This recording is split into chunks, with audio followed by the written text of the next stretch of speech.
How's it going, guys? So today we're going to be taking a look at Streets of Rage 4. And I picked up the Switch version at Limited Run Games because I knew I just had to have a physical copy of the next game in the series after a 25-year hiatus. This was a classic Sega Genesis trilogy, a holy trilogy that many people, including myself, enjoyed immensely. It's a classic beat-em-up. Everything about it is classic. It's been featured on numerous Sega Genesis collections, and they finally made a sequel. They finally got a developer and a publisher to get the rights, to get the license, and they finally put this game out, and it was a huge, massive shock to all Streets of Rage fans, including myself. I mean, there's a lot of games that end up getting sequels. It's been more popular as time goes on to bring back old franchises, and this was one of them. So let's see how it turned out. So without further ado, here's my review of Streets of Rage 4. Streets of Rage has long been a dead series. It always struck me as amazing that some of the best games of all time always get overlooked despite their ever-present fan bases. And they're clamoring for new games and series such as Earthworm Jim, Crash Bandicoot, Portal, and even something as massive as Half-Life frequently got overlooked for years and years, as played-out games such as Assassin's Creed and Call of Duty continue to pile on the sequels year after year. It's time to stop! It's time to stop, okay? Now, some of these series have had new games released or announced after years and years of droughts. Except Portal. But now we can add Streets of Rage to the list of revived franchises, and instead of an HD remake, we got a brand new game. And a game that actually follows the continuity of the original trilogy of the Genesis games, keeping many of the same characters and gameplay elements, and that actually doesn't try to reinvent the series with cheap gimmicks like VR. Okay, stop it, Brad. Alex. Okay, I'm good. I'm good. Ladies and gentlemen, Streets of Rage 4 is everything we could have asked for and more. It's 10 years after Streets of Rage 3, and the series' long-standing big bad Mr. X is gone, and in his place are his creepy children, the Y twins. Well, X, Y, well, it's continuity, so I guess in 25 more years, we will probably face off against the Z twins when we get Streets of Rage 5. Make sure someone delivers that physical copy to me when I'm in the old age home. Thank you very much. They're using music as a weapon and have giant speakers set up across the city to take control of people's minds. Now, this is a familiar trope in entertainment, but I tried looking online and it's only really been used a couple of times in video games, most famously by Psycho Mantis in Metal Gear Solid, but not quite like this. So now it's up to the series originals, Axel and Blaze, to stop them and their minions. But they're also joined by Floyd, who is slow but massively powerful and can easily be compared to DC Comics' Cyborg or Mortal Kombat's Jax. And Cherry, who just so happens to be another series original's daughter, no other than Adam, who you can unlock later in the game. And Cherry is just incredibly fun to use, and the massive amount of combos you could rack up with her flying knee attack. Floyd is painfully slow, but his power is unmatched. Not really a big fan though. Adam is extremely well-rounded and may have the best stats. There's a ton of new characters to unlock, including 16-bit sprites of the Streets of Rage cast. Sadly, Rue, the boxing kangaroo from Streets of Rage 3, is not playable. I guess he's too busy bartending. Most having, most speaking. But if I had to choose a favorite, I would definitely go with Blaze. She's agile, fast, and fun to use, and when you do her jump kick, it's a great way of getting out of tight spots. And while I like Axel and his new rugged look, I have to say that I found myself having the toughest time using him. I just feel like he's slower than the other characters and just doesn't pack enough punch. I just didn't really get a whole lot out of using him and didn't really have as much fun as I did with Blaze, Cherry, and Adam. And speaking of 16-bit, this game has received a major overhaul in the graphics department as the Streets of Rage cast is brought into the realm of HD with no pixels but a beautiful hand-drawn art style that was first met with a lot of dismay by fans upon the game's unveiling. I don't understand why, because the moment I saw this I fell in love. I guess it's because Streets of Rage first started off as a gritty beat-em-up, and this style is very cartoonish, but I don't think it's cartoonish in a cutesy way, but in just the right way where it still feels gritty, but still with enough charm and style to make a visual impact where it counts. We've seen a similar art style in the Shantae games, and the French developers Lizard Cube and Emu worked on another Sega Genesis remake with a similar graphical style, Wonder Boy: The Dragon's Trap, just 3 years ago, which I played and was another well-crafted game. Well, this game is extremely easy to understand, even if you never played a Streets of Rage game. Walk to the end of the levels and beat the ever-living shit out of everything in your path. This is a classic style beat 'em up through and through, and if you lose, it's back to the beginning of the level, unless you want to sacrifice part of your score and continue on with extra lives. I played on normal, but played through the game with no extra lives to get that proper old school experience, and I think it's definitely a fair experience, especially because there's a save feature. Back in the day, it was back to the beginning of the game, not the beginning of the level. So anyone who's familiar with that concept should not complain, because this game is way more forgiving than the original trilogy. There was nothing quite like making it so far in the game only to get your ass sent back to the beginning of the game because you took one too many hits.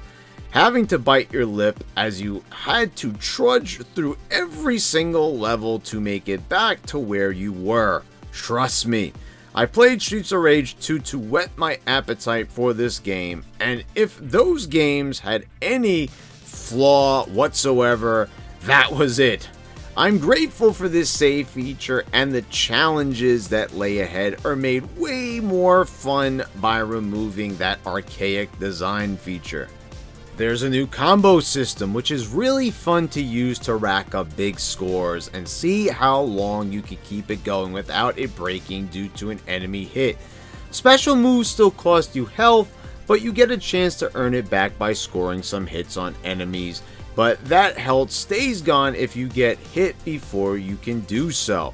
I think this is an interesting approach to what has always made special moves in beat-ups a huge turn-off for me. I never liked sacrificing precious health just for a chance at getting in a bit more damage. It just never seemed worth the trade-off, but it is definitely more tempting this time around.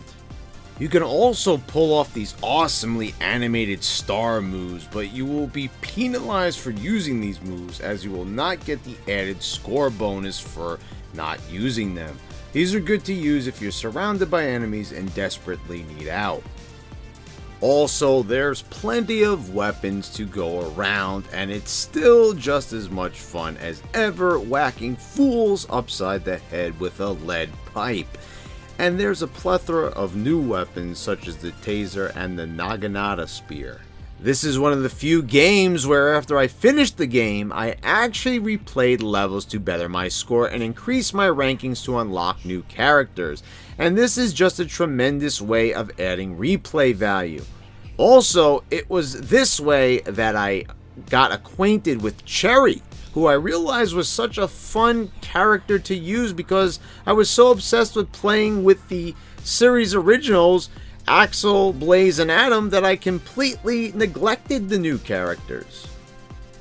And I really liked the variety of levels, fighting in the streets, the pier, the police precinct, on top of trains, on boats, and planes, but I don't think the game ever gets as creative as Streets of Rage 2 with alien fun houses and underground baseball field fight clubs. Maybe the most obscure would be the art gallery with all the weirdo art displays in here.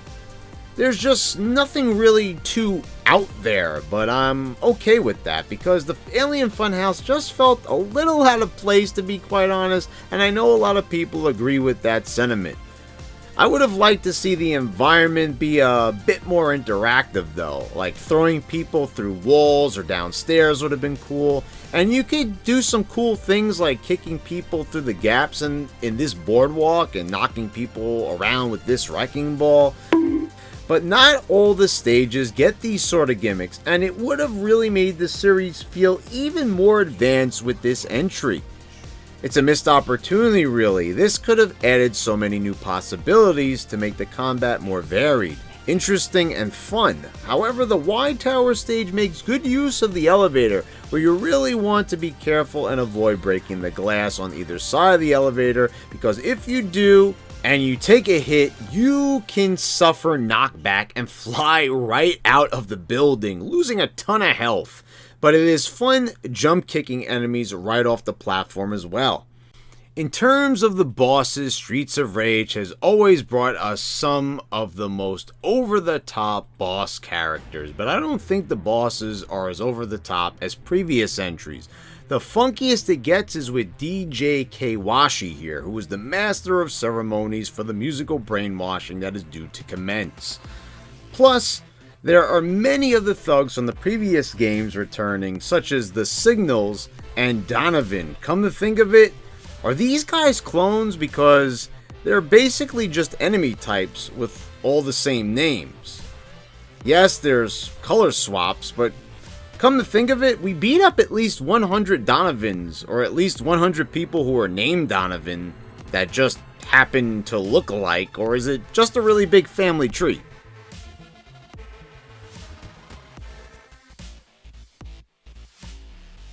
Looks like his mama was really busy.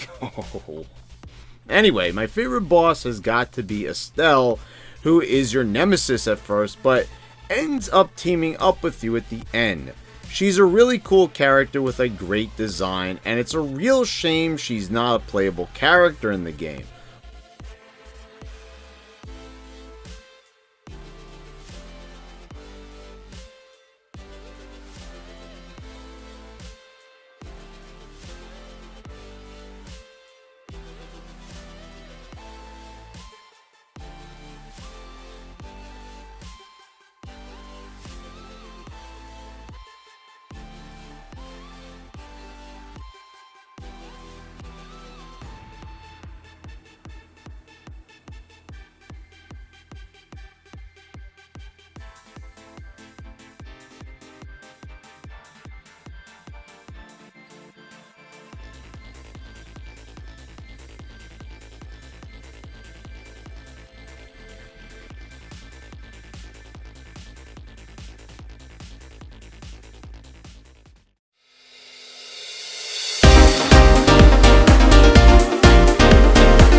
The Streets of Rage music was so good back in the day, the composer was actually credited right on the title screen, which was always crazy to me, because in what other game would you ever see that? Yuzo Koshiro is a musical mastermind, and he actually returned for the project. Though he is not the main composer, that honor belongs to Oliver de Riviere, who will actually be working on the Dying Light 2 soundtrack. This soundtrack must have Koshiro's influence because It just fits right in with the rest of the series so perfectly. These tunes are funky as hell, and a pleasure to listen to, making repeated playthroughs of levels a joy because you want to hear these songs over and over.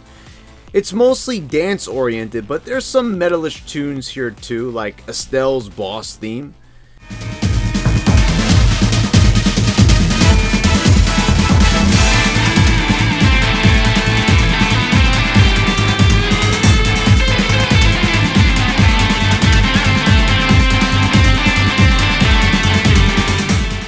If I had to pick a favorite, I would probably go with the Precinct office music. It just sounds so right for a chaotic precinct. My limited run games order actually came with a CD of the soundtrack, which is a nice product to own. I would have chosen some other songs over others, but that's what YouTube is here for. But of course, like I always do, here, have a sample of my favorite track.